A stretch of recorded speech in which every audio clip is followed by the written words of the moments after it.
Un saludo a todos los que nos visitan. Bienvenido a la Resistencia Académica Estudiantil RAES. En el día de hoy vamos a entrar en la segunda parte de la materia Principio de Ciencia Política. Vamos a hablar sobre el Estado democrático. Para eso nos vamos a ayudar por el artículo de Oscar Osla, el cual se titula El Estado democrático en América Latina, hacia el desarrollo de líneas de investigación.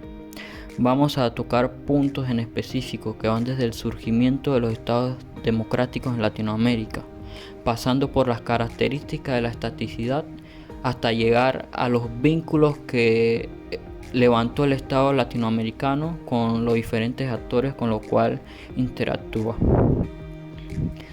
Empezamos por el surgimiento de los estados latinoamericanos. Aquí vamos a marcar las diferencias entre los surgidos en el siglo XIX y los surgidos a inicios del siglo XX, o también llamados latecomers, que en español significa los recién llegados.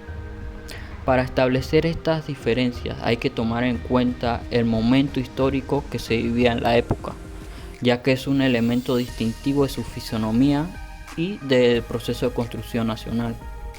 Por lo cual, para diferenciarlos tenemos que decir que los estados surgidos en el siglo XIX se establecieron en estados aún coloniales, en la mayoría de los casos en territorios despoblados que no habían construido las instituciones básicas que conformaban una sociedad nacional.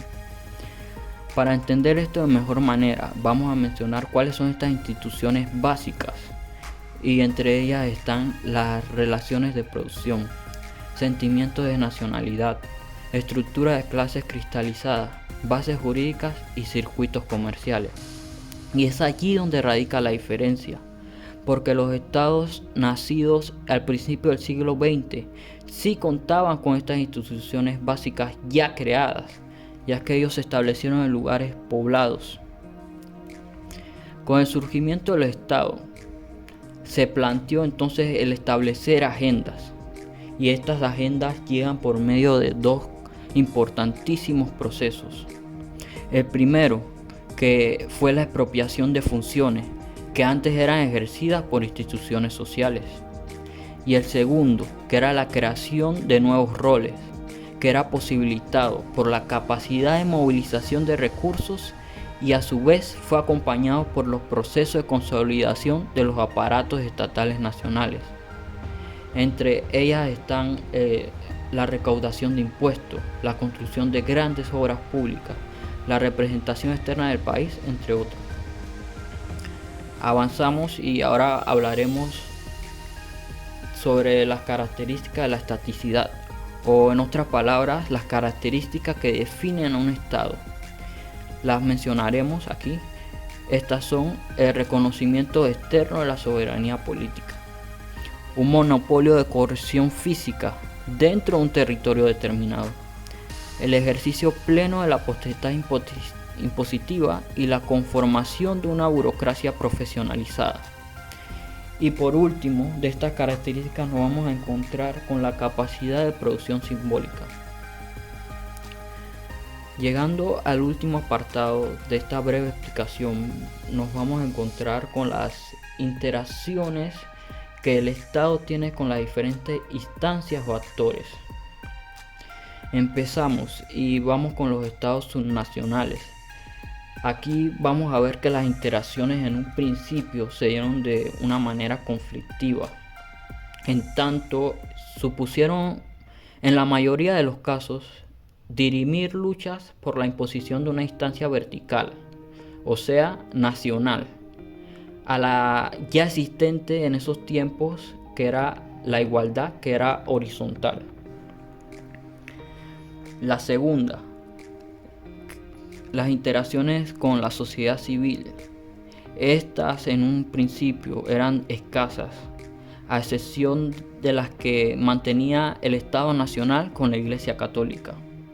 El Estado poco a poco fue acrecentando su participación en la prestación de servicios, al igual que también se produjo un crecimiento de ejercicio de funciones compartidas entre la sociedad civil y el Estado, como ocurrió también en el campo de la educación.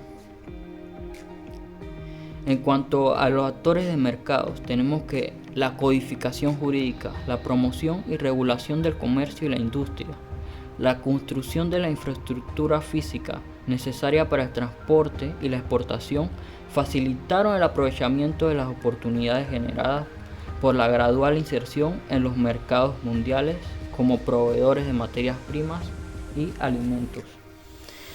En último lugar, tenemos a los actores supranacionales, que con esto sería un caso muy particular, porque las manifestaciones se dieron de maneras muy variadas.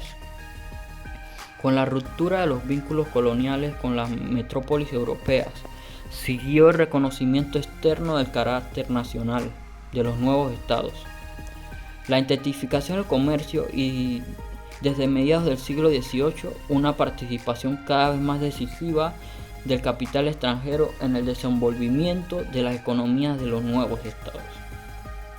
Hemos llegado al final, esperamos que este video te pueda servir. Gracias por escucharnos.